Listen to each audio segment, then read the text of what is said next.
Hello students, तो आज हम स्टार्ट करने वाले हैं chapter number 2 as per NCERT. ठीक है, आपके सीबीएसई बोर्ड्स के लिए बहुत इंपॉर्टेंट चैप्टर है और रिड्यूस सिलेबस में से इसके अंदर से कुछ भी नहीं हटाया गया है। ठीक है, तो मजे की बात यह है कि हमें सब कुछ देखना पड़ेगा इस वाले चैप्टर में।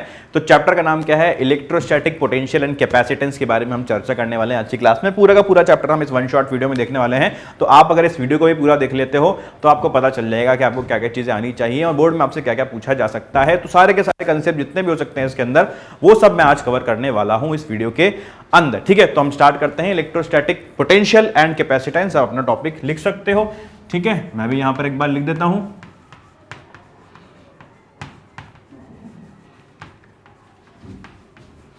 Electrostatic potential and capacitance. पहले बात करेंगे हम पोटेंशियल के बारे में। तो पोटेंशियल के बारे में हम चीज़ों को सीखेंगे, फिर हम चलेंगे किस पर? हम फिर कैपेसिटेंस के बारे में चर्चा करेंगे। ठीक है, तो पोटेंशियल देखते हैं। पोटेंशियल क्या होता है, कहाँ से आता है पोटेंशियल, क्या होता है पोटेंशियल। ठीक है, पोटेंशियल की होता क्या है कि पोटेंशियल का मतलब क्या है। चलिए तो हम इसको समझते हैं एक एग्जाम्पल से। एक आसान एग्जाम्पल समझते हैं कि मान लीजिए एक ब्लॉक है। इस ब्लॉक को मुझे यहाँ पर m मास का ब्लॉक है। ठीक है, कुछ h हाइट पर मैंने इसको रखा हुआ है। ठीक है, कुछ h हाइट पर ग्राउंड से मैंने इसको रखा हुआ है। आपसे पूछूं बताओ इसके अंदर कितनी एनर्जी होगी, तो आप झट से बता दोगे सर इसके अंदर जो एनर्जी होगी वो mgh के बराबर होगी। ठीक है, आप समझते हो कि mgh के बराबर एनर्जी होगी और उसको आप बोलोगे कि इसकी पोटेंशियल एनर्जी। कौन सी एनर्जी है ये? इसकी पोटेंशियल एनर्जी। आप इसको ऐसा बोलोगे, बिल्कुल गलत सही बोलोगे, कुछ गलत नहीं बोलोगे। इसकी पोटेंशियल एनर्जी है जो mgh के बराबर है। कोई टेंशन वाली बात इसके अंदर यहां से यहां तक नहीं। ठीक है, चलिए तो हमने ये समझ लिया यहाँ पे पोटेंशियल एनर्जी इसकी mgh के बराबर। तो ये आई कहां से पोटेंशियल एनर्जी? ये पोटेंशियल एनर्जी इसके अंदर आई कहां से होगी?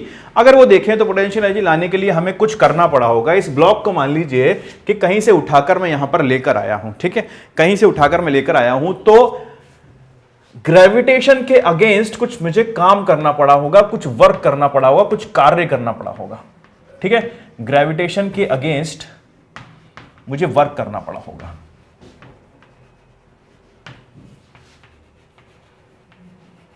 और वही वर्क इसमें पोटेंशियल एनर्जी के फॉर्म में स्टोर हो गया होगा।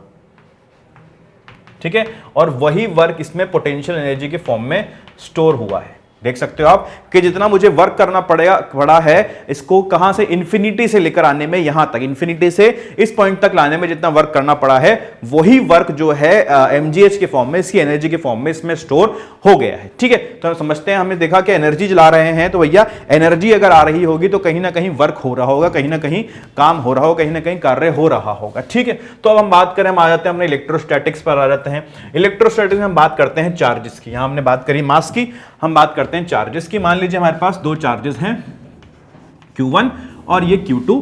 ये कुछ दूरी,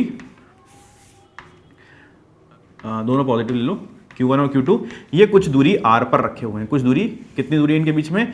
ये r दूरी पर ये रखे हुए हैं। ठीक है, अच्छा तो हमारे पास है। अब ये पूछते हैं कि बताइए कि क्या Q1 Q2 की कुछ एनर्जी होगी? Q1 Q2 की कुछ एनर्जी होगी?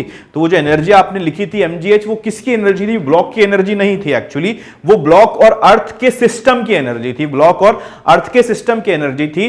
तो हम कह सकते हैं कि यहां पर जो एनर्जी होगी, यहां पर वो Q1 Q2 जो सिस्टम बना रहा है उस सिस्टम की एनर्जी होगी। उस सिस्टम की एनर्जी हमें मिलेगी, जिसको हम क्या कहेंगे? जिसको हम बोलेंगे इसकी पोटेंशियल एनर्जी, इसकी electrostatic potential energy. Electrostatic potential energy, electrostatic potential energy इस सिस्टम की। ठीक है, कुछ वैल्यू होगी इसकी, वो देखते हैं हम क्या कैसे कैसे निकलेगा।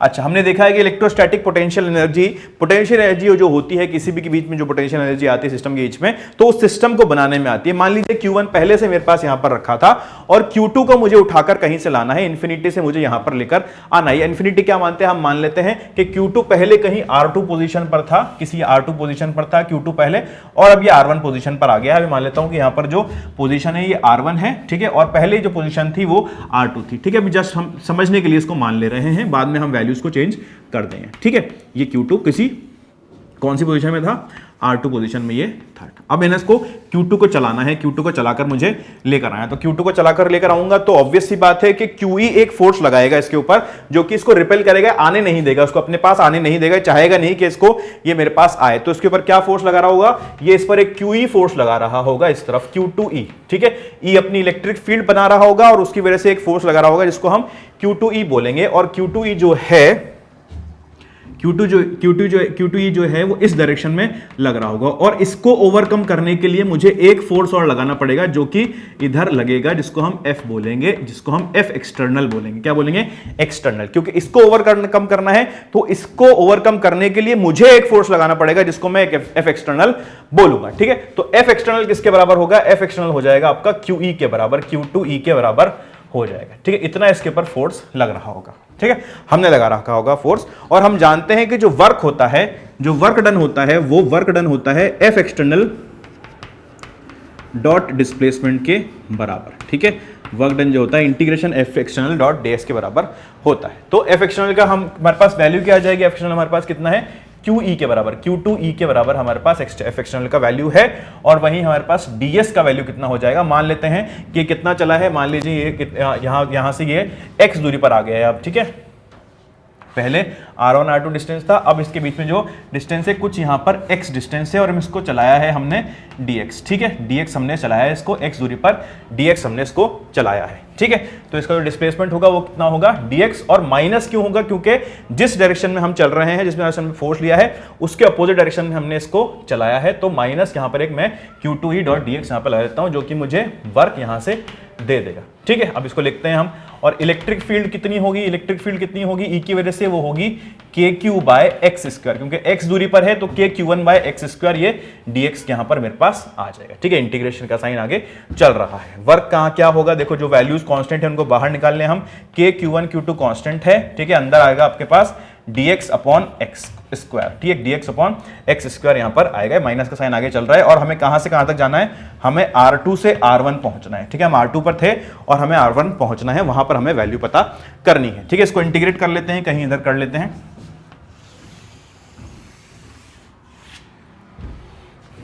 इसको इंटीग्रेट कर लेते हैं तो कितना वैल्यू आएगा, देखिए जरा, W equal to KQ1 Q2, इसका इंटीग्रेशन देखो आप तो 1/x के बराबर आएगा, और R1 R2, ठीक है, 1 के बराबर आएगा। एक माइनस अंदर है तो ये माइनस को हम प्लस कर देते हैं, तो हमारे पास जो वर्क का वैल्यू आएगा वो KQ1 Q2 1/R1 minus 1/R2 के बराबर आ जाएगा। KQ1 Q2 1/R1 minus 1/R2 के बराबर हमारे पास वैल्यू आ जाएगा, ठीक है। ये हमारे पास वैल्यू यहाँ से मिल गया है, ठीक है। ये उल्टा लिख दिया मैंने, यहाँ पर ऊपर R1 आएगा और नीचे R2 आएगा। ये हमारे पास वैल्यू मिल गया वर्क का।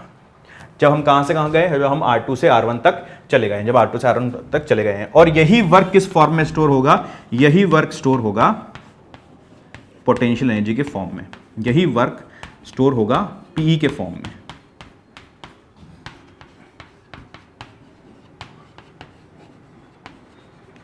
PE के फॉर्म में यही वर्क स्टोर हो जाएगा, ठीक है भाई, स्टोर हो जाएगा। तो अब हम क्या करते थे, जब हमने MGH वाला एग्जांपल देखा था तो उसमें हमने MGH हम तब लिख पाए थे जब हमने ग्राउंड की जो पोटेंशियल एनर्जी है उसको जीरो माना था, ग्राउंड की पोटेंशियल एनर्जी को हमने वहां पर जीरो मान लिया था, ठीक है। और अब हम यह माने कि हमारे पास जो R2 वाला पॉइंट है इन्फिनिटी पर है और R1 वाला पॉइंट है उसकी वैल्यू मान लेते हैं हम R। तो हम कहते हैं लेट R2 पॉइंट जो है वो इन्फिनिटी पर है, ठीक है, इन्फिनिटी से हम R पर लेकर आ रहे हैं, और R1 का वैल्यू क्या है, R1 का वैल्यू R है। तो हम मानते हैं कि इन्फिनिटी पर जो वैल्यू होता है एनर्जी का, पोटेंशियल एनर्जी का, जिसको हम U से शो करते हैं, वो 0 के बराबर होता है, और R1 पे जो वैल्यू आएगा उसको हम U के बराबर ले लेते हैं, ठीक है। तो हम यहां पर अगर वैल्यू रखते हैं तो वर्क कितना हो जाएगा, वर्क हो जाएगा KQ1 Q2 upon R, KQ1 Q2 upon R। आप उसको इन्फिनिटी रखोगे तो 0 हो जाएगा R2, और एक 1/R1 जो 1/R के बराबर लिख दिया है मैंने। और यही वर्क जो होता है वो पोटेंशियल एनर्जी के फॉर्म में स्टोर होता है। तो पोटेंशियल एनर्जी का फॉर्मूला जो हमारे पास आता है 2 पॉइंट सिस्टम का, 2 पॉइंट चार्ज सिस्टम का, वो KQ1 Q2 अपॉन R के बराबर आता है। KQ1 Q2 अपॉन R के बराबर ये हमारे पास फॉर्मूला मिलता है, बनता है, ठीक है। तो पोटेंशियल एनर्जी की हमने बात की, तो पोटेंशियल एनर्जी की बात हमने क्यों करी? क्योंकि हमें तो पोटेंशियल पढ़ना था, हमने पोटेंशियल एनर्जी की बात क्यों करी?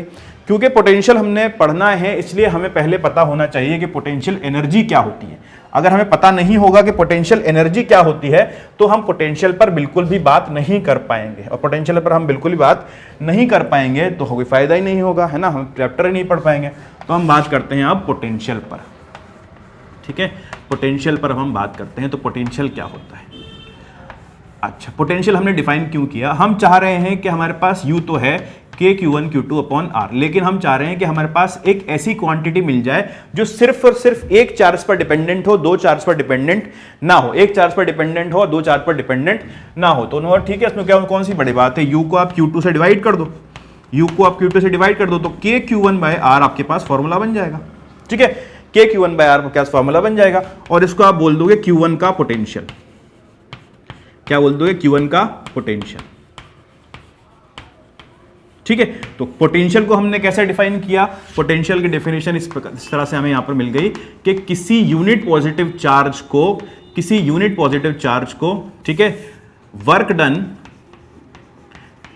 In bringing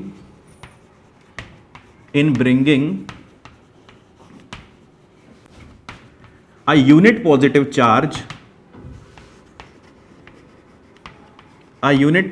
charge from infinity to a point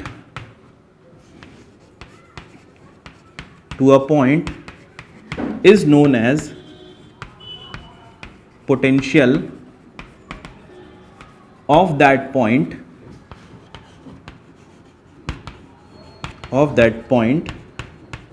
ठीक है, ड्यू टू चार्जेस, ठीक, कोई भी कितने भी चार्ज हो सकते हैं, इलेक्ट्रिक फील्ड हो सकती है वहां पर, कितने भी चार्ज की वजह से इलेक्ट्रिक फील्ड हो सकती है, लेकिन उस पॉइंट का पोटेंशियल हमें पता चल जाएगा कि उस पॉइंट का पोटेंशियल क्या है। तो हमने कैसे डिफाइन किया पोटेंशियल को? V = V से हम दिखाते हैं पोटेंशियल को, जो कि W/Q के बराबर होता है, W/Q के बराबर होता है हमारे पास, ठीक है। और ये क्या हो जाएगा? यहाँ की यूनिट क्या होती है? यूनिट होती है इसकी वोल्ट, पोटेंशियल की यूनिट होती है वोल्ट, ठीक है। क्या यूनिट होती है पोटेंशियल की? पोटेंशियल यूनिट होती है हमारे पास वोल्ट, ठीक है, आपको याद रखना है। अच्छा, आगे चलते हैं, हम पोटेंशियल के बारे में और बातें करते हैं। तो पोटेंशियल हमें पता चल गया कि W/Q के बराबर होता है, ठीक है। अच्छा, पॉइंट चार्ज के पोटेंशियल की अगर हम बात करें तो पॉइंट चार्ज के पोटेंशियल क्या होगा, इसको हम देख लेते हैं। Potential due to a point charge,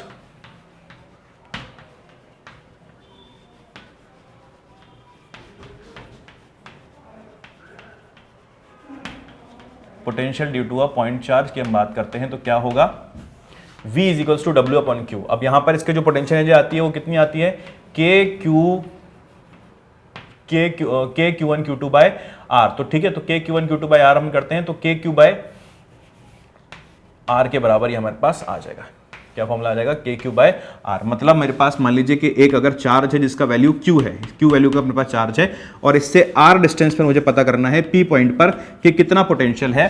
तो इस P पॉइंट पर जो पोटेंशियल होगा वो KQ बाय R के बराबर होगा, KQ बाय R के बराबर होगा। यहां पर हमें Q साइन के साथ रखना है। क्या रखना है? Q को हमें साइन के साथ रखना है। तो हमें पॉजिटिव भी मिल सकता है पोटेंशियल और नेगेटिव भी मिल रहा है, नेगेटिव भी मिल सकता है। तो यहां से हमें समझ में आता है कि पोटेंशियल पॉजिटिव, नेगेटिव और जीरो भी हो सकता है। तो हमें यहां से हम कह सकते हैं कि पोटेंशियल जो है वो एक स्केलर क्वांटिटी है। क्या है? स्केलर क्वांटिटी है। पॉजिटिव भी हो सकता है, नेगेटिव भी हो सकता है और जीरो भी हो सकता है। पॉजिटिव, नेगेटिव, जीरो तीनों ही वैल्यू ये ले सकता है। पॉजिटिव भी हो सकता है, नेगेटिव भी हो सकता है और जीरो भी ये हो सकता है। तीनों ही वैल्यूज ये ले सकता है, ठीक है। तो हमें पता चलेगा V का मान क्या होता है, V की वैल्यू क्या होती है, KQ बाय R के बराबर होती है, ठीक है। तो ये हमने देखा यहाँ पर V की वैल्यू ऐसी होती है। और आगे चलते हैं, हम आगे बढ़ाते हैं कहानी को। अब मान लेते हैं हमारे पास एक चार्ज नहीं, बहुत सारे चार्जेस हैं। बहुत सारे चार्जेस की वजह हमें पोटेंशियल पता करना है कि बहुत सारे चार्जेस की वजह से क्या पोटेंशियल होने वाला है। तो बहुत सारे चार्जेस की वजह से पोटेंशियल निकालना भी कोई बड़ी बात तो है नहीं हमारे लिए, उसको भी हम निकाल लेते हैं कि बहुत सारे चार्जेस की वजह से क्या पोटेंशियल आने वाला है, ठीक है। तो आइए देखें, मान लीजिए मेरे पास काफ़ी सारे चार्जेस हैं कुछ इस तरह से। यहाँ पर Q1 रखा है, यहाँ पर Q2 रखा है, ठीक है, यहाँ पे -Q3 है, ये माइनस Q3 है, ठीक है, कुछ चार्जेस है मेरे पास और मुझे इन चार्जेस की वजह से कुछ पॉइंट P, यहाँ ले लेते हैं हम पॉइंट P, इस पॉइंट P पर पता करना है कि कितना पोटेंशियल होगा, कितना पोटेंशियल होगा, ठीक है। और मुझे पता है कि Q1 जो है वो इस पॉइंट P से R1 डिस्टेंस पर है, Q2 जो है वो R2 डिस्टेंस पर है और Q3 जो है वो R3 डिस्टेंस पर है। Q3 कितना है? R3 डिस्टेंस पर है, ठीक है। ये हमारे पास हैं चीज़ें। अच्छा भाई क्या करें हम इसके अंदर, क्या आगे कैसे बढ़ें इसमें, तो पता करना है कि टोटल पोटेंशियल क्या होगा। तो टोटल पोटेंशियल पता करने के लिए बहुत सीधा सा तरीका है कि आप बता दो टोटल पोटेंशियल V टोटल जो होगा यहाँ पर वो V1 plus V2 plus V3 के बराबर होगा, V1 plus V2 plus V3 के बराबर होगा, ठीक है। अब V1 की वैल्यू क्या है, हर एक पॉइंट चार्ज की वजह से आप लिख दीजिए और उसको जोड़ दीजिए। तो V1 कितना होगा, V1 कितना होगा आपके पास KQ1 bye R1 plus KQ2 bye R2 और V3 कितना होगा minus KQ3 bye R3। Minus क्यों आया यहां पर, क्योंकि हमने चार्ज जो लिया है वो नेगेटिव लिया है, तो नेगेटिव वैल्यू आप साथ में लोगे, वैल्यू रखकर अगर आप रखोगे तो आपका आंसर फिर यहां आपको मिलेगा। तो टोटल किसी सिस्टम ऑफ चार्जेस की वजह से अगर पोटेंशियल निकालना है तो हर एक चार्ज की वजह से पोटेंशियल निकालो, उनको जोड़ दोगे। स्केलर क्वांटिटी आराम से आप जोड़ सकते हो उसको, तो आराम से आपने इसको जोड़ दिया, वेक्टर का आपको टेंशन लेने की जरूरत ही नहीं है ना। तो किसी भी पॉइंट पर अगर पोटेंशियल हमें निकालना है तो वो इस तरह से निकाला जा सकता है, ठीक है। इसी पे बेसिस पर हम कर लेते हैं कि एक डाइपोल की वजह से क्या पोटेंशियल होता है, उस डाइपोल की वजह से हम पोटेंशियल पता कर लेते हैं इसी बेसिस पर, ठीक है। कैसे करेंगे भाई, potential due to a dipole.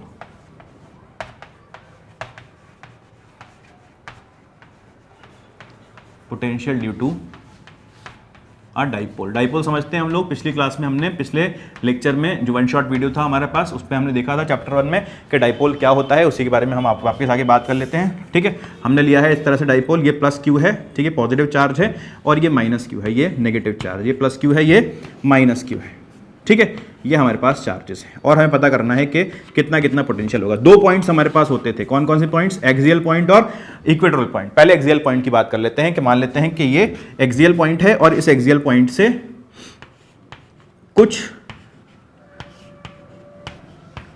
इसके मिड पॉइंट से देखते हैं, इसके मिड पॉइंट से कुछ R डिस्टेंस पर मुझे पता करना था, P पॉइंट इसको मान लेते हैं, इस R डिस्टेंस पर कितना पोटेंशियल होने वाला है, इस R डिस्टेंस पर कितना पोटेंशियल होने वाला है, ये हमें पता करना था। हम चार्ज पता है हमें Q, ये है माइनस Q, ठीक है। तो निकाल लेते हैं P पॉइंट पर जो कि R डिस्टेंस पर है, इसकी वजह से देखते हैं प्लस Q की वजह से, तो प्लस Q की वजह से कितना पोटेंशियल आने वाला है, V is equals to total जो होगा वो प्लस Q की वजह से प्लस माइनस Q की वजह से, ठीक है। तो प्लस Q की वजह से कितना आएगा, KQ अपॉन डिस्टेंस कितना है R प्लस A, आप देख सकते हो प्लस Q का डिस्टेंस कितना है यहां से, ये R और ये A, तो मिला के कितना हो गया R plus A, plus minus Q की वजह से कितना है K into minus Q upon R minus A, upon R minus A। ये डिस्टेंस हमें पता चल गया है कि R माइनस A होगा, इसको हमने यहां ले लेते हैं, तो इसको थोड़ा सा सॉल्व करते हैं हम। तो KQ upon R plus A minus KQ upon R minus A, ठीक है।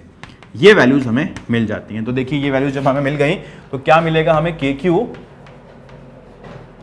1 upon R plus A minus 1 upon R minus A, ठीक है। इसको थोड़ा सॉल्व करके देखें भाई क्या क्या आ रहा है हमारे पास। KQ को हमने बाहर ले लिया कॉमन, और कितना आया R minus A minus R plus A, ये वैल्यू हमारे पास आ गई। और नीचे क्या आया, इसको मल्टीप्लाई करोगे तो R square minus A square, ये वैल्यू हमारे पास आ गई। आप देखोगे यहाँ से R से R कट जाएगा, हमारे पास क्या बचेगा, हमारे पास बचेगा KQ into minus 2A upon R square minus A square, R square minus A square, ठीक है। तो इसको हम लिखते हैं थोड़ा सा, कैसे लिखे हम इसको, V is equals to K into 2QA से लिख सकता हूं मैं इसको, माइनस आगे चल रहा है upon R square minus A square, ठीक है। अच्छा अब देखिए 2QA किसके बराबर होता है, 2QA होता है हमारे पास P के बराबर, P के बराबर होता है, P डाइपोल मोमेंट होता है, किसके भी इसका डाइपोल मोमेंट किसके बराबर है, इसके 2 इंटू Q इंटू A के बराबर इसका डाइपोल मोमेंट होता है, हमने सीखा था पिछली क्लास में, है ना। तो ये हमें पता चल गया यहाँ से 2Q किसके बराबर आएगा, और नीचे हम देखें तो R square minus A square है, R square minus A square है, ठीक है। अब ये R जो होता है वो A से बहुत बड़ा होता है, जब भी हम कुछ वैल्यू लेते हैं तो R की वैल्यू लेते हैं तो वो A इतना छोटा है कि R बड़ा हो ही जाता है हमेशा। तो V का वैल्यू कितना आएगा, माइनस KP अपॉन, अगर मैं A को इग्नोर कर दूं, minus KP upon R square इसका वैल्यू आ जाएगा, minus KP upon R square इसका वैल्यू आ जाएगा, ठीक है। आपने माइनस देखा, माइनस क्यों आया? क्योंकि माइनस जो नेगेटिव वाला चार्ज है वो पास में, अगर मैं यहाँ पर प्लस रख देता, यहाँ पे पॉजिटिव वाला चार्ज रखता, उधर नेगेटिव वाला चार्ज रखता, तो जो वैल्यू आती वो इसके केपी अपन आर स्क्वायर के बराबर आती। तो इसका मैग्नीट्यूड अगर हम याद से याद रखना चाहें तो इसका मैग्नीट्यूड जो होगा वो केपी अपॉन आर स्क्वायर के बराबर आएगा। केपी अपॉन आर स्क्वायर के बराबर इसका मैग्नीट्यूड आएगा एक्सियल पॉइंट पे। किस पॉइंट पे? एक्सियल पॉइंट पे पोटेंशियल की बात करते हैं तो केपी अपॉन आर स्क्वायर के बराबर आ जाएगा। ठीक है, अब इक्वेटोरियल पॉइंट पर बात कर लेते हैं कि इक्वेटोरियल पॉइंट पर कितना आएगा। इक्वेटोरियल पॉइंट बना लेते हैं, उस पर बात कर लेते हैं। ये वही पॉजिटिव चार्ज हमने लिया है, इसको वही नेगेटिव चार्ज हमने लिया है, और इक्वेटोरियल पॉइंट हमारा किधर होगा? इक्वेटोरियल पॉइंट हमारा किस, इनकी जो लाइन जो बीच में काट रही है इन पे, उस पर कहीं यहाँ पर होगा। ठीक है, इसको हम बोल लेते हैं ये डिस्टेंस ए है, ये डिस्टेंस ए है, और ये क्या है? ये भी कुछ है, और ये क्या है? ये भी कुछ डिस्टेंस है। इसको मान लेते हैं हम, ये कितना डिस्टेंस है? ये है आपका x। ठीक है, इसको मैंने मान लिया है कि ये x डिस्टेंस है। ठीक है, ये पॉजिटिव चार्ज प्लस क्यू है, ये नेगेटिव चार्ज माइनस क्यू। ठीक है, माइनस क्यू हमारे पास आ गया। अब इसकी वजह से हमें पोटेंशियल निकालना है कि कितना पोटेंशियल होगा। देखिए भाई कितना पोटेंशियल होगा, तो आप देख सकते हो कि कितना पोटेंशियल आने वाला है।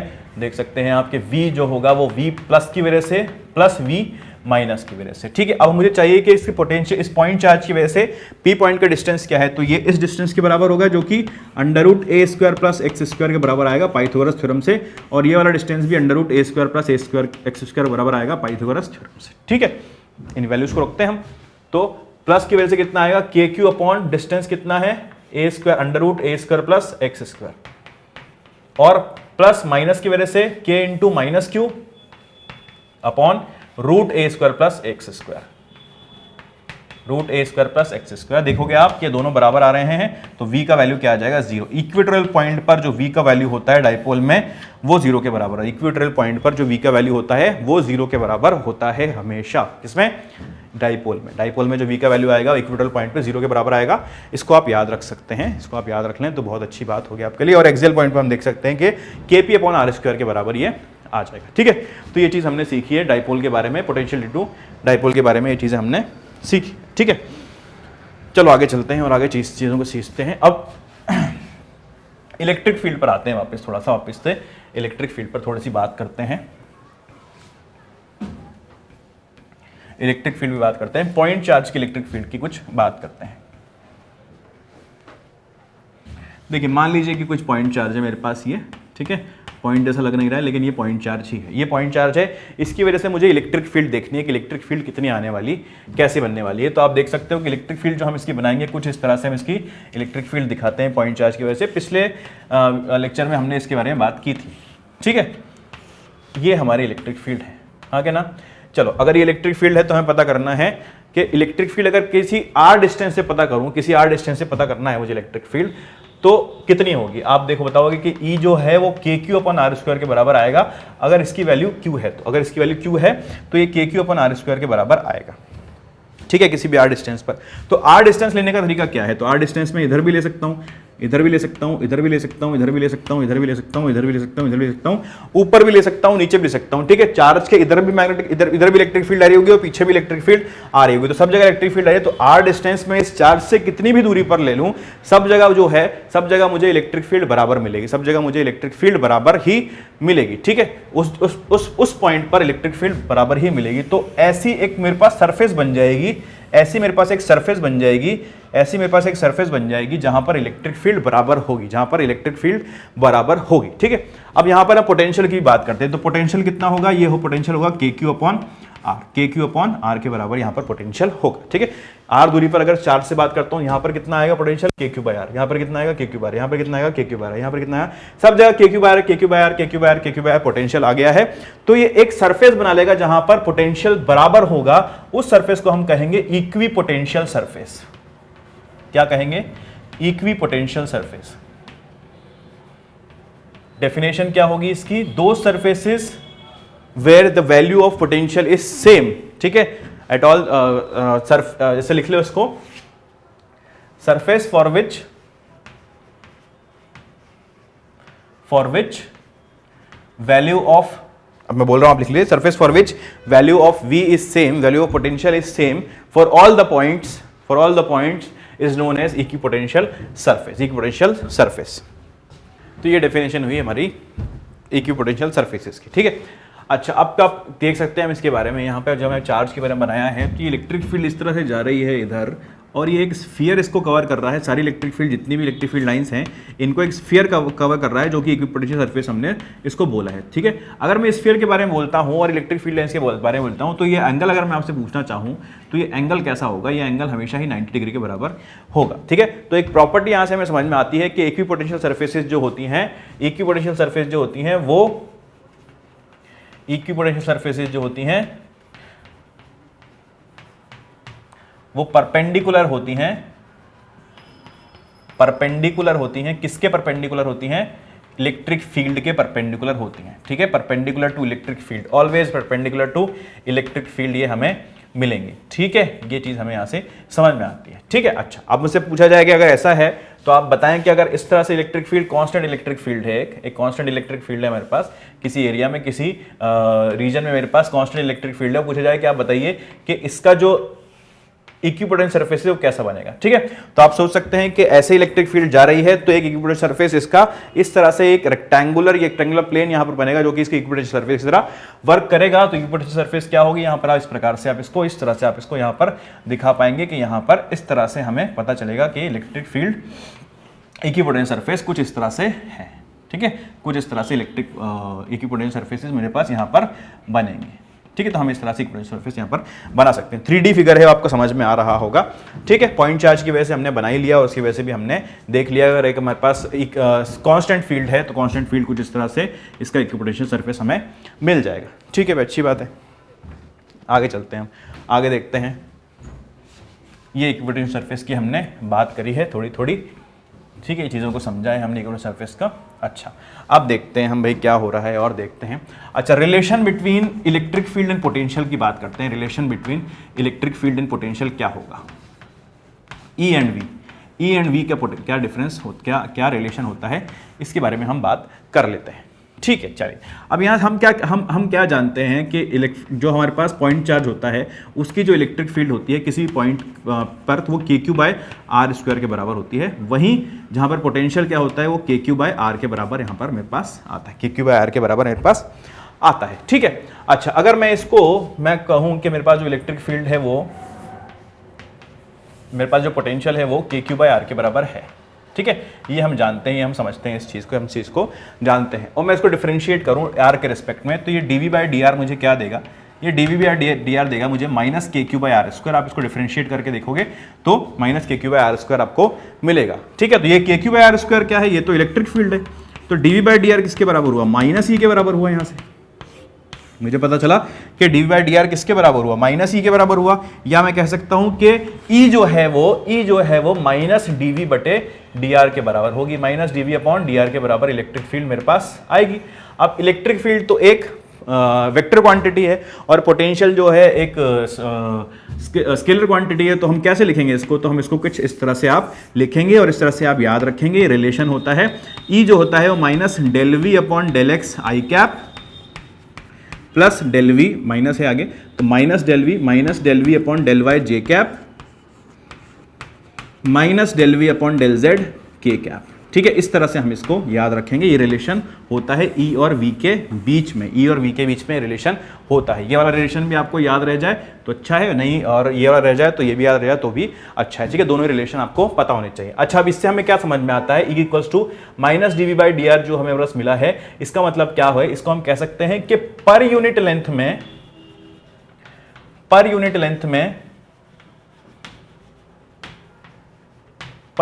में जितना पोटेंशियल में डिफरेंस आ रहा है, पोटेंशियल में डिफरेंस आ रहा है, वही E के बराबर है, वही E के बराबर है, ठीक है। तो हमारे पास इलेक्ट्रिक फील्ड की एक डेफिनेशन और आ गई कि पोटेंशियल डिफरेंस में पर यूनिट लेंथ में जो डिफरेंस आ रहा है उसको हम E बोल सकते हैं, ठीक है। तो आपसे इलेक्ट्रिक फील्ड अगर पूछा जाए कि E क्या होता है, तो E होता है per unit length difference in potential, ठीक है। Per unit length difference in potential is also known as E, ठीक है। तो यहां से आप देखोगे तो E की एक यूनिट और मिल जाती है, unit of E, new unit of E इसको हम बोलें, तो न्यू यूनिट ऑफ E हमें क्या मिल जाएगी, यहां से ये हो जाएगी आपकी dV/dr जो कि वोल्ट अपॉन मीटर के बराबर होगी, वोल्ट अपॉन मीटर के बराबर ये हमारे पास आ जाएगी। This is the unit of E, new unit of E. कई जगह आपको देखने को मिलता है कि वोल्ट पर मीटर आपको यूनिट मिलती है ई की, तो वो भी सही है, वो यहाँ से आती है, इस रिलेशन से हमें पता चलती है। ठीक है, तो हमने एक पॉइंट चार्ज के एग्जांपल समझा है कि कैसे इनके बीच में रिलेशन आता है। बाकी आप किसी के भी एग्जांपल से आप इसको निकाल सकते हो, वो यही रिलेशन आने वाला है, हमेशा यही रिलेशन आएगा। ठीक है, चलिए और देखते हैं भाई, और आगे चीज़ों को समझते हैं।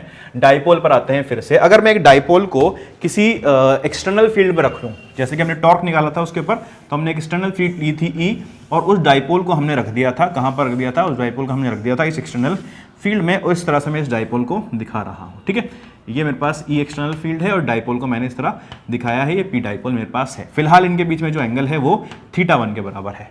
कितना एंगल है? θ1 के बराबर है। मैं इसको घुमाना चाहता हूं और इस एंगल को θ2 करना चाहता हूं, इसको एंगल घुमाना चाहता हूं, इसको θ2 करना चाहता हूं, तो इसमें मुझे कुछ वर्क करना पड़ा होगा, कुछ ना कुछ वर्क करना पड़ेगा मुझे इसके लिए।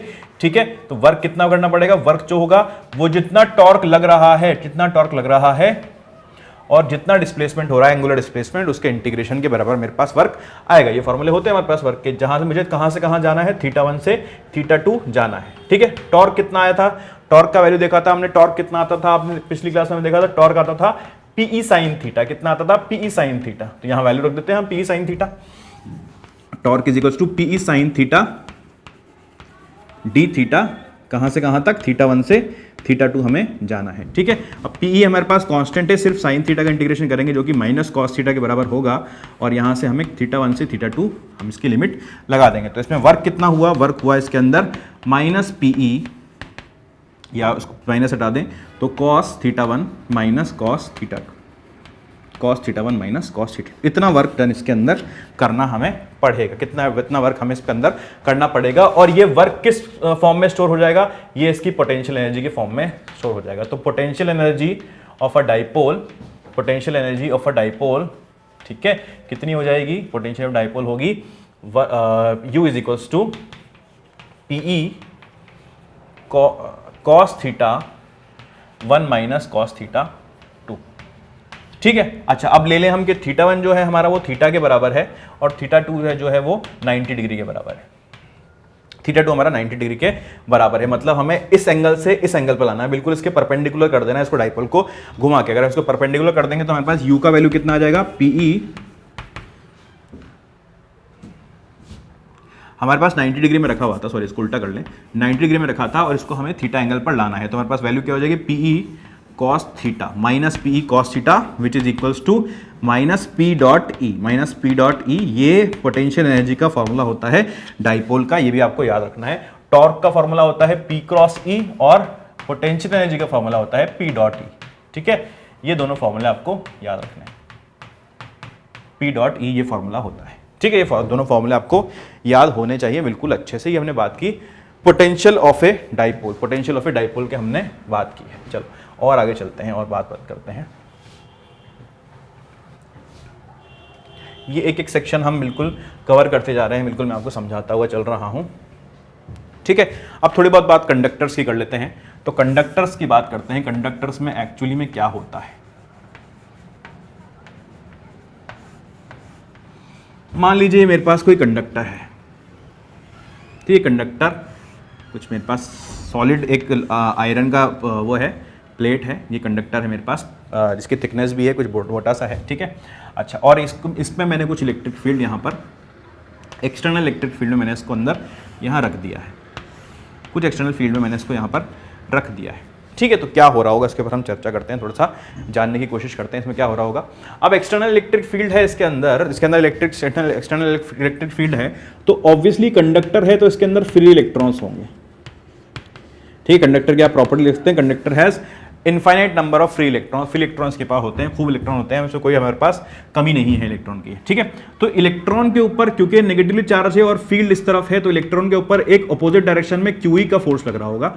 ठीक है, जिसको हम EE बोल लेते हैं, E इसके ऊपर चार्ज है तो EE बोल लेते हैं। सारे इलेक्ट्रॉन के ऊपर एक EE का फोर्स लग रहा होगा, सारे इलेक्ट्रॉन के ऊपर एक EE का फोर्स लग रहा होगा। ठीक है, और इस फोर्स की वजह से ये सारे के सारे इलेक्ट्रॉन यहां पर आकर जमा हो जाएंगे और एक नेगेटिव चार्ज इस वाले प्लेट पर आ जाएगा, नेगेटिव चार्ज इस वाले प्लेट पर यहां पर आ जाएगा, ठीक है। और क्योंकि इलेक्ट्रॉन इधर चले गए तो यहां पर एक positive charge positive charge positive charge positive charge positive charge positive charge positive charge develop हो जाएगा। पॉजिटिव चार्ज यहां पर पूरी तरह से डेवलप हो जाएगा। तो आप देख सकते हो कि यहां पर अंदर एक पॉजिटिव और नेगेटिव बनने की वजह से एक इनकी खुद की इलेक्ट्रिक फील्ड इस डायरेक्शन में डेवलप हो गई है।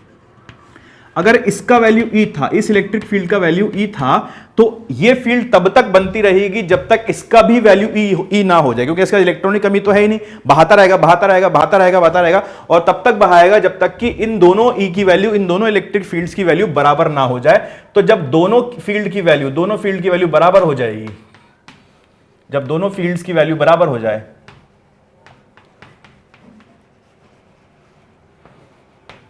दोनों फील्ड्स की वैल्यू बराबर हो जाए, तो हम कह सकते हैं कि कंडक्टर के अंदर इलेक्ट्रिक फील्ड जो होगी वो जीरो हो जाएगी। कंडक्टर के अंदर इलेक्ट्रिक फील्ड जीरो के बराबर होगी। कंडक्टर के अंदर इलेक्ट्रिक फील्ड जो होगी वो जीरो के बराबर होगी, ठीक है। कंडक्टर के अंदर इलेक्ट्रिक फील्ड जो होगी वो जीरो के बराबर होगी, और हम कह सकते हैं कि इलेक्ट्रिक फील्ड जो कंडक्टर के अंदर है जीरो के बराबर है, तो ऐसा हमेशा ही होगा। तो electric field inside a conductor is always zero. Property आप लिख सकते हो कंडक्टर की, electric field inside a conductor is always zero, ठीक है। इसको आप ऐसे लिख सकते हो कि electric field inside a conductor is always zero. ये हमेशा ही जीरो के बराबर आती है इसकी इलेक्ट्रिक फील्ड। मतलब electric field inside the conductor zero हो गई तो हम कह सकते हैं कि इसके अंदर कोई भी चार्ज अंदर नहीं रहेगा, ठीक है। No charge inside the conductor, मतलब फील्ड ही नहीं है तो चार्ज होने का सवाल ही पैदा नहीं होता। तो no charge inside the conductor, conductor के इनसाइड कोई चार्ज नहीं रहेगा, पूरा का पूरा charge all charges outside surface पर होंगे। All charges are on outside surface, ठीक है। अंदर कोई चार्ज नहीं रहेगा, अंदर उसके कोई चार्ज नहीं होगा। All charges are on outside, ठीक है। हर चार्जेस जो होंगे आउटसाइड में रहेंगे, ठीक है। अच्छा चलो हम बात करते हैं पोटेंशियल की, फिर से कंडक्टर के पोटेंशियल की। तो जो कि अंदर इलेक्ट्रिक फील्ड नहीं है, क्योंकि अंदर इलेक्ट्रिक फील्ड नहीं है, तो इलेक्ट्रिक फील्ड नहीं है मतलब हम कह सकते हैं कि E जो होता है वो माइनस dV अपॉन dr के बराबर होता है। अब E तो जीरो है, तो मतलब dV/dr किसके बराबर हुआ? dV/dr किसके बराबर हुआ? जीरो के बराबर हुआ, ठीक है। यहां से हम कह सकते हैं ये तभी हो सकता है जब V कांस्टेंट हो, जब V कांस्टेंट हो, ठीक है। तो कंडक्टर के अंदर V हमेशा कांस्टेंट रहेगा, V ऑलवेज कांस्टेंट। कंडक्टर के अंदर V ऑलवेज कांस्टेंट, क्योंकि इलेक्ट्रिक फील्ड है ही नहीं अंदर, तो V ऑलवेज कांस्टेंट हमेशा हमें मिलेगा। तो एक प्रॉपर्टी इस पर भी हम देख सकते हैं। तो एक कितनी प्रॉपर्टी देखी हमने? चार्ज जो होता है वो अंदर रहता है और इलेक्ट्रिक फील्ड जीरो होती है, बाहर नहीं रहता है चार्ज, और V ऑलवेज जो होता है वो कांस्टेंट रहता है, और कंडक्टर के अंदर infinite number of free electrons होते हैं। ये सब प्रॉपर्टीज के ऊपर हमने बात की है। तो ये बात की हमने पोटेंशियल से रिलेटेड चीज़ों की। अब हम आगे चलते हैं और कैपेसिटेंस से रिलेटेड चीज़ों की बात करते हैं, ठीक है। अब हम बात करते हैं कैपेसिटेंस क्या होता है, कहाँ से आया है, क्यों आया है, क्यों हमें चाहिए कैपेसिटेंस, कैपेसिटर्स हम क्यों यूज़ करते हैं, ठीक है। इन सब चीज़ों के बारे में हम बात करते हैं। अब तो क्यों चाहिए हमें, उस पर हम बात कर लेते हैं। आगे टॉपिक लेते हैं हम अपना कैपेसिटेंस, ठीक है। दूसरा टॉपिक हमारा क्या है? कैपेसिटेंस। क्या है कैपेसिटेंस? चलिए, ऐसा हमने क्यों किया, कैपेसिटर हमने क्यों बनाया, कैपेसिटर की हमें जरूरत क्यों पड़ी, ठीक है। हम जानते हैं कि अगर मेरे पास कोई चार्ज है, कोई चार्ज मेरे पास है, ये मेरे पास चार्ज है, तो इसकी कुछ इलेक्ट्रिक फील्ड होगी जो कि इन्फिनिटी तक फैली होती है, जो कि इन्फिनिटी तक फैली हुई होती है, ठीक है। और ये जो इलेक्ट्रिक फील्ड होती है इन्फिनिटी तक फैली होती है, इसलिए मैं इसको स्टोर नहीं कर सकता। अब इन्फिनिटी तक तो स्टोर नहीं करूंगा ना, स्टोर नहीं कर सकते हम इसको। इन्फिनिटी तक कैसे स्टोर कर सकते हैं हम इसको? स्टोर नहीं कर सकते इसको हम। तो स्टोर करने के लिए हमें कुछ डिवाइस चाहिए था, और हमने देखा कि यहाँ पर इस पॉइंट पर इसका कुछ पोटेंशियल है और इन्फिनिटी पर इसका पोटेंशियल जीरो हो गया है। मतलब जो इलेक्ट्रिक फील्ड है वो ज्यादा पोटेंशियल से कम पोटेंशियल की तरफ जाती है। Electric field goes from higher potential to lower potential, इस चीज को आप याद रखते हो। Electric field goes from higher potential to lower potential, ठीक है। अगर मैं सोचा कि अगर मैं इस जीरो से भी कम पोटेंशियल अगर बना पाऊं तो इलेक्ट्रिक फील्ड जाएगी नहीं फिर इन्फिनिटी, जहां मेरा कम पोटेंशियल है वहां तक जाएगी, और वही मेरा काम है, ठीक है। अगर मैं ऐसा कर दूं तो मैं इस इलेक्ट्रिक फील्ड को रोक पाऊंगा अपने छोटे से एरिया में, और छोटे से एरिया में अगर रोक लिया हमने तो इस इलेक्ट्रिक फील्ड को हम स्टोर कर पा रहे हैं। इसका मतलब क्या हुआ? इस इलेक्ट्रिक फील्ड को हम स्टोर कर पा रहे हैं। तो हमने क्या किया, हमने बोला कि ये मेरे पास एक चार्ज था और मैं यहां पर इसके पास एक नेगेटिव चार्ज लिया, इसका पोटेंशियल हुआ KQ/R और इसका पोटेंशियल हुआ -KQ/R। ये तो जीरो से भी कम हो गया, नेगेटिव वैल्यू हो गई। तो जो फील्ड लाइंस है कुछ इस तरह से बन गई। ये फील्ड लाइंस हमने पहले बनाई थी, इस वजह से बनती है फील्ड लाइंस, यहाँ पर इस तरफ से आती है, ठीक है। और लोएस्ट पोटेंशियल इनको मिल जाता है तो इस तरह से ये जाती है। और ये जो बीच इधर से इधर भी होती है, वो सब हम नहीं बना रहा हूँ। ये जो बीच की जो मेरे पास लाइन मिली है, ये जो बीच की जो लाइन बनी है, ये मैं स्टोर कर ली मैंने। इसके इस तरह से मैंने कर लिया कि मैंने इसको स्टोर कर लिया हो, इसको मैंने स्टोर कर लिया हो, तो मेरे लिए एक बहुत अच्छी चीज हो गई कि एनर्जी को मैं स्टोर कर पाया। तो कैपेसिटर क्या है? कैपेसिटर इज एक एनर्जी स्टोरिंग डिवाइस है। क्या है? Capacitor is a device which is used to store energy, device which is used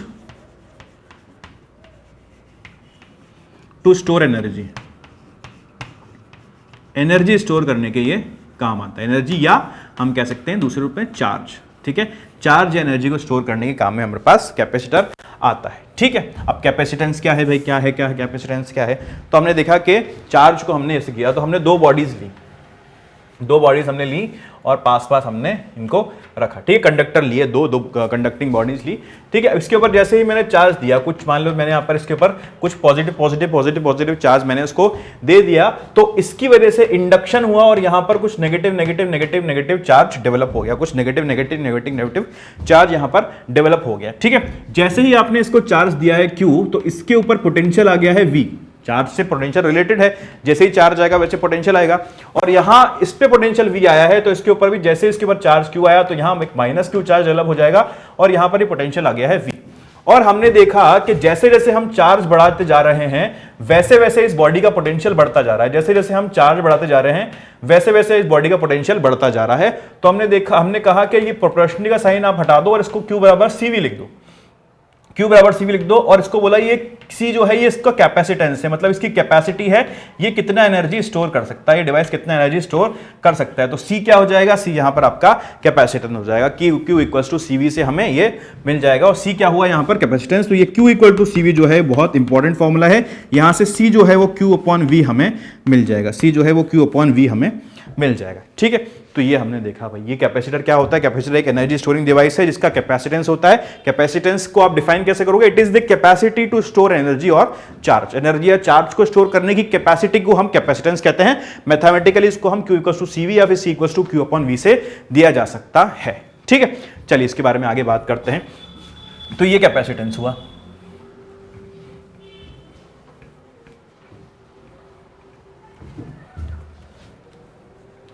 अच्छा, तो अब कैपेसिटर होते हैं कितने? दो तीन तरह के कैपेसिटर्स हमारे पास होते हैं, ठीक है। कैपेसिटर कौन कौन से होते हैं? एक तो हमारे पास होते हैं स्फेरिकल कैपेसिटर्स। कौन से?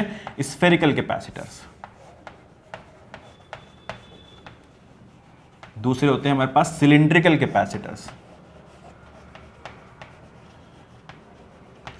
कैपेसिटर्स। और तीसरा होते हैं हमारे पास parallel plate capacitor.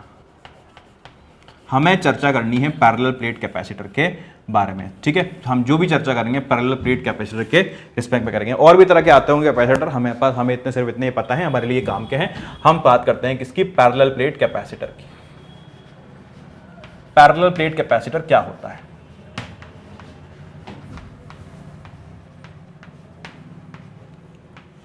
Parallel plate capacitor क्या होता है उसको हम देखते हैं। तो पैरेलल प्लेट कैपेसिटर के लिए हम क्या करते हैं? हम दो प्लेट्स लेते हैं और दो प्लेट्स के बीच में, दो प्लेट्स को हम आमने सामने लगा देते हैं। एक प्लेट को हम अर्थ कर देते हैं और दूसरी प्लेट पर हम चार्ज देते हैं। दूसरी प्लेट को हम चार्ज देते हैं Q, ठीक है। आपने इसको Q चार्ज दिया तो इस प्लेट के ऊपर एक माइनस Q चार्ज डेवलप हो जाएगा। यहाँ पर plus plus plus plus plus plus plus plus plus plus positive charge है और इस प्लेट पे minus minus minus minus minus minus minus minus charge develop हो जाएगा और इसके बीच में एक इलेक्ट्रिक फील्ड होगी। उस इलेक्ट्रिक फील्ड के बारे में हम बात करते हैं। सिंगल शीट की वजह से हमने देखा है कि इलेक्ट्रिक फील्ड जो आती है वो कितनी आती है? Sigma bye 2 epsilon not. तो इसकी वजह से देखोगे तो एक इलेक्ट्रिक फील्ड इधर बन रही होगी जो कि कितनी होगी?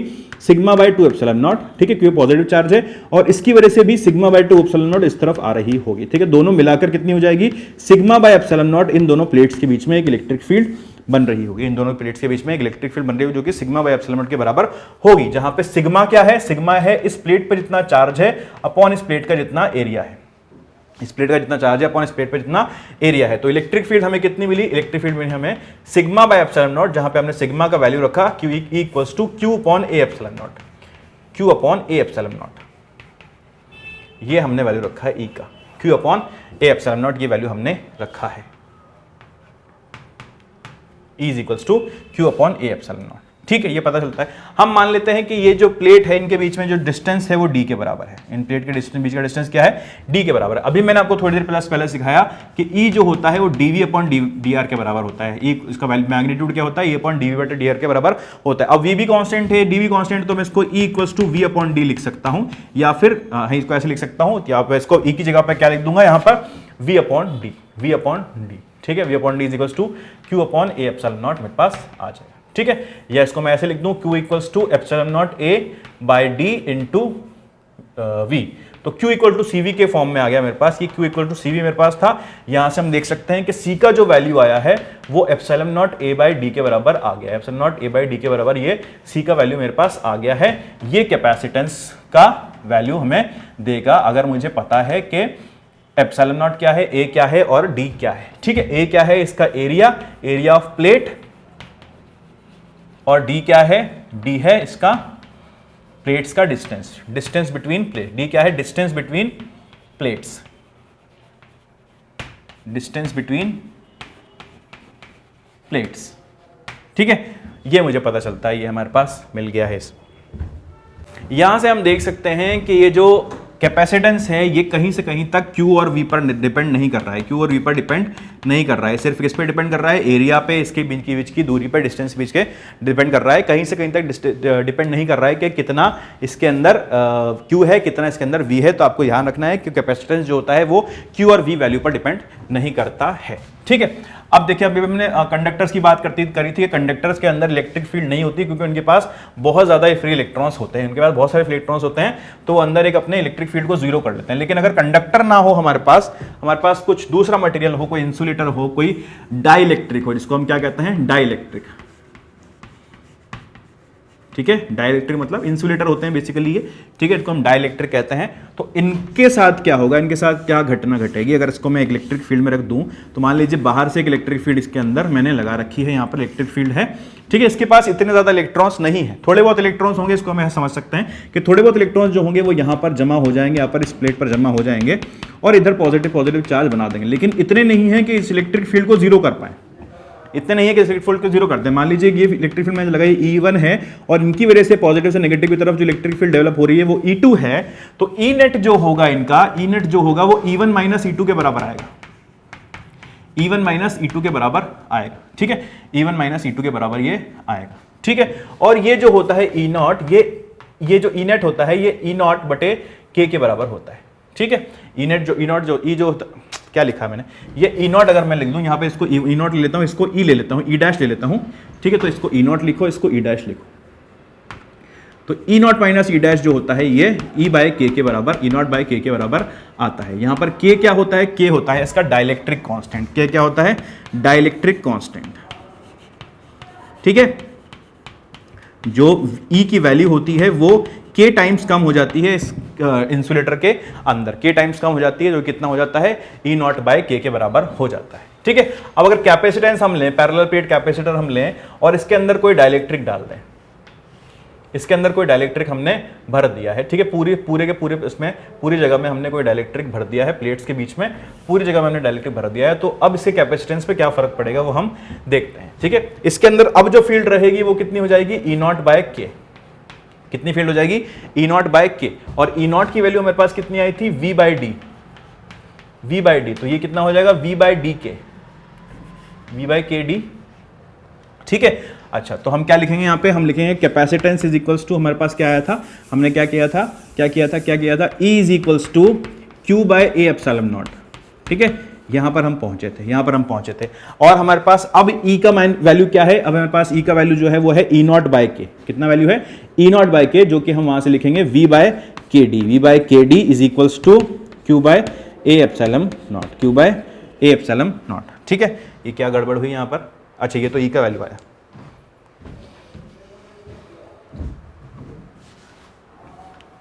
ये तो E का वैल्यू आया था हमारे पास। तो इसको अब कैसे लिखेंगे भाई, क्या लिखा जाएगा, यहाँ पर लिखा जाएगा E जो है वो Q by A epsilon naught के बराबर है हमारे पास। ठीक है, यहाँ से हम देखेंगे कि हमें चाहिए V, तो V तो कांस्टेंट रहेगा, तो V कांस्टेंट रहेगा, तो हमें यहाँ से इसको Q upon A D epsilon naught, A D के, क्या लिख रहा हूँ मैं, A के एप्सिलॉन नॉट और ऊपर D, ये हमारे पास आ जाएगा। इसको हम कैसे लिख पाएंगे, Q is equals to epsilon naught के a epsilon naught upon d into V के बराबर हो जाएगा। यहां से हम कह सकते हैं Q जो है वो V के फिर से प्रोपोर्शनल है, यानी कि C का जो वैल्यू आया अब वो नया वैल्यू क्या आया, के epsilon naught A by D के बराबर आ गया। और हम देख सकते हैं कि अगर हम किसी पैरेलल प्लेट में डाइलेक्ट्रिक डाल देते हैं, किसी कैपेसिटर में डाइलेक्ट्रिक डाल देते हैं, तो डाइलेक्ट्रिक का वैल्यू, जो कैपेसिटेंस का वैल्यू होता है वो बढ़ जाता है और हमारे लिए अच्छी चीज़ है। अगर हम ज़्यादा एनर्जी स्टोर कर पाएं तो उससे अच्छी चीज़ हमारे लिए कुछ नहीं हो सकती। तो हम चाहते हैं कि ज़्यादा एनर्जी स्टोर हो, इसलिए हम जानबूझकर हम डाइलेक्ट्रिक्स डालते हैं, इंसुलेटर डालते हैं किसके अंदर, कैपेसिटर के अंदर। वैक्स भी हो सकता है, पेपर भी हो सकता है, बहुत सारी चीज़ें होती हैं, बहुत सारी चीज़ें इसके अंदर डलती हैं। ठीक है, तो ये हमने चर्चा की अभी पैरेलल प्लेट कैपेसिटर में अगर डायरेक्टली डाला जाए तो क्या होगा। ठीक है, चलिए आगे बढ़ते हैं। अब पैरेलल प्लेट कैपेसिटर जो हैं, जो कैपेसिटर्स हैं, इनको कनेक्ट करने के बहुत तरीके होते हैं। क्या क्या तरीके होते हैं इनको कनेक्ट करने के, वो हम देख लेते हैं क्या क्या तरीके होते हैं। सबसे पहले हम इसको कनेक्ट कर सकते हैं पैरेलल। ठीक है, पैरेलल से पहले सीरीज देखते हैं। सीरीज में हम इसको कनेक्ट कर सकते हैं, series connection of capacitors. 3 capacitor लेते हैं हम, इनको सीरीज में कनेक्ट कर देते हैं। ऐसे हम शो करते हैं कैपेसिटेंस को। ठीक है, कैपेसिटेंस की जो यूनिट होती है वो होती है फैरड।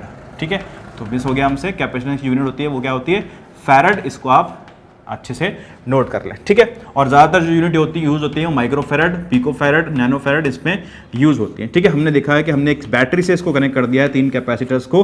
बैटरी का वोल्टेज, टोटल वोल्टेज V है, इसका कैपेसिटेंस C1 है, इसका कैपेसिटेंस C2 है, इसका कैपेसिटेंस C3 है। ठीक है, सीरीज में हमें याद रखना है कि जितने भी कैपेसिटर सीरीज में लगे होते हैं उन पर चार्ज सेम होता है। क्या होता है, चार्ज सेम होता है। आप देखोगे बैटरी से इतना चार्ज निकलेगा, मान लीजिए यहाँ पर Q चार्ज हुआ, यहाँ पर माइनस Q हुआ, उसकी वजह से यहाँ Q आया, यहाँ पर माइनस Q आया, उसके यहाँ से Q आया, यहाँ पर माइनस Q आया। तो सारी प्लेट्स के ऊपर जो चार्ज होगा वो सेम होता है इन केसेस में। ठीक है, चलिए अब हम देख सकते हैं कि मान लीजिए यहाँ पर पोटेंशियल है V1, इस पर पोटेंशियल V1 है, इस पर पोटेंशियल V2 है और इस पर पोटेंशियल V3 है। ठीक है, तो टोटल पोटेंशियल जो टोटल पोटेंशियल आएगा वो V किसके बराबर होगा, that V would be equal to V1 plus V2 plus V3, V1 plus V2 plus V3। अगर इनको हटाकर मुझे एक इक्विवेलेंट कैपेसिटेंस लगाना होता है, जो इसको मैं इस प्रकार से यहां दिखा सकता हूं, इक्विवेलेंट कैपेसिटेंस मुझे लगाना हो, ठीक है, V बैटरी के ही बीच में, ठीक है, जिस पर चार्ज Q ही हो। ठीक है, तो यहां देख सकता हूं कि ये C इक्विवेलेंट जो होगा वो किसके बराबर होगा, Q बाय V के बराबर होगा। ठीक है, Q बाय V के बराबर होगा। तो इसको लग देते हैं हम, और यहां से मेरे पास V का वैल्यू क्या हो जाएगा, V का वैल्यू जाएगा Q अपॉन C इक्विवेलेंट। ठीक है, C1 के लिए क्या आएगा, Q का वैल्यू, V1 का वैल्यू क्या आएगा, Q upon C1।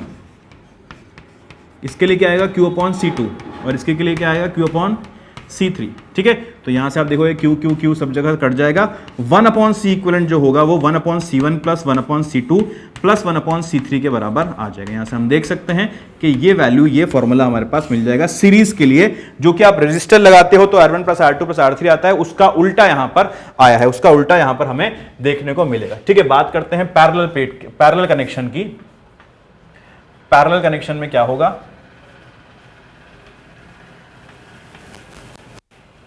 Parallel connection में देखते हैं। तो पैरेलल कनेक्शन में आपने किस तरह से लगाया है, ऐसे आपने पैरेलल कनेक्शन में इनको लगा दिया है। ठीक है, ये वैल्यू V हो जाएगा, ये C1 हो जाएगा और ये C2 हो जाएगा। ठीक है, ये वैल्यूज हमारे पास। आप यहां से देख सकते हो कि अब इसके ऊपर चार्जेस अलग अलग होगा। इस पे मान लीजिए Q1 चार्ज आ गया, इस पे माइनस Q1 चार्ज आ गया, इस पे Q2 चार्ज आ गया, इस पे माइनस Q2 चार्ज आ गया, लेकिन अब पोटेंशियल सेम होगा, दोनों पे पोटेंशियल सेम होगा।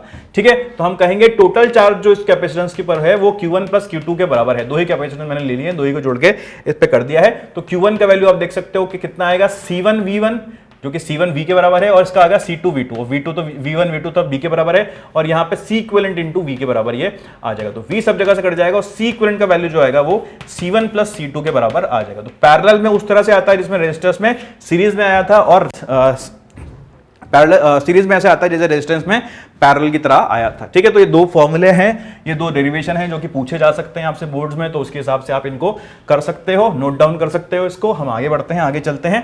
ठीक है, और देखते हैं energy stored in a capacitor क्या होती है। कैपेसिटर में अगर एनर्जी स्टोर हुई हो, बेसिकली हम कर क्या रहे थे, हम एनर्जी स्टोर करना चाह रहे थे कैपेसिटर के अंदर, तो कितनी एनर्जी कैपेसिटर के अंदर स्टोर होती है। ठीक है, तो पैरेलल प्लेट के ही से ही हम समझेंगे energy stored in a capacitor.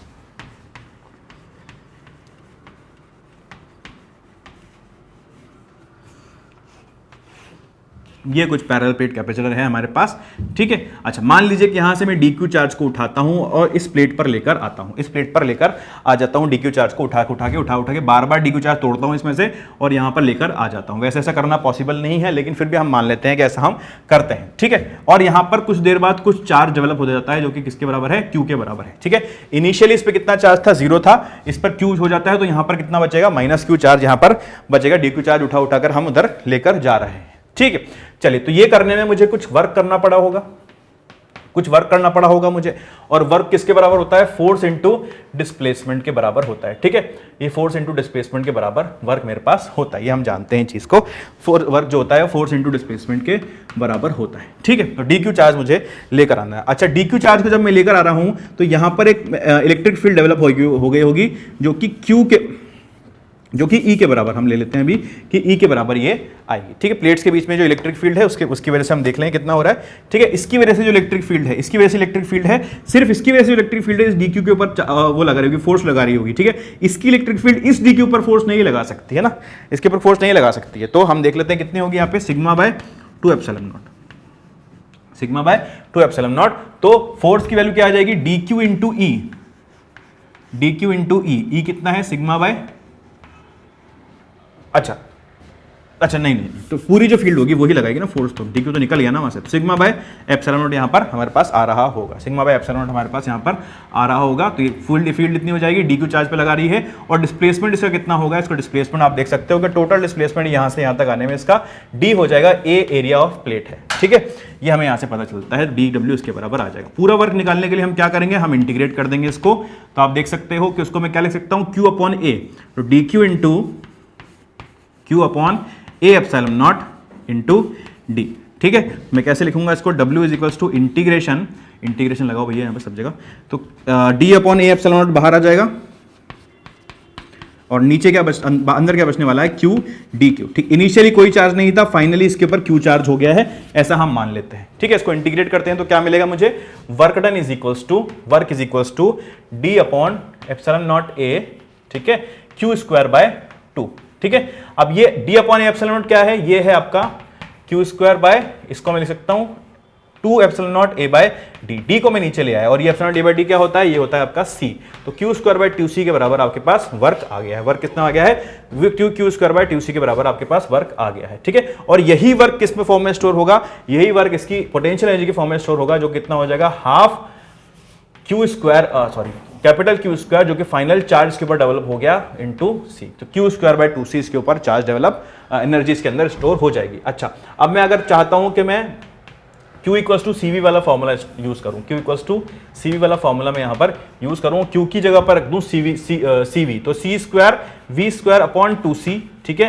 ये कितना बच गया, हाफ CV स्क्वायर, ये भी एक फॉर्मूला होता है हमारे पास एनर्जी स्टोर्ड का, ठीक है। मैं चाहता हूं कि मेरे पास C आए ही ना कहीं पर, तो C की वैल्यू देता हूं Q बटे, यहां इस वाले फॉर्मूले में क्यू स्क्वायर अपॉन 2 इंटू सी की वैल्यू क्या रख दी मैंने, क्यू बाय वी, ठीक है। तो आप देखोगे एक क्यू से एक क्यू कट जाएगा, तो half into Q into V formula बच जाएगा। तो एनर्जी स्टोर्ड के मेरे पास 3 फॉर्मूले आ गए हैं, वो क्या क्या है, क्यू स्क्वायर बाय 2c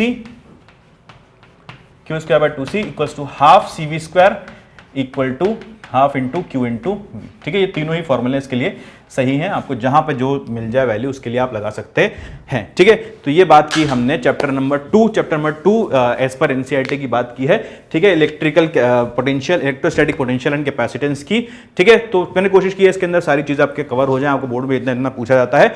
तो आज हम ये खत्म करते हैं, अगले चैप्टर के लिए फिर से मिलेंगे, आज के लिए थैंक यू।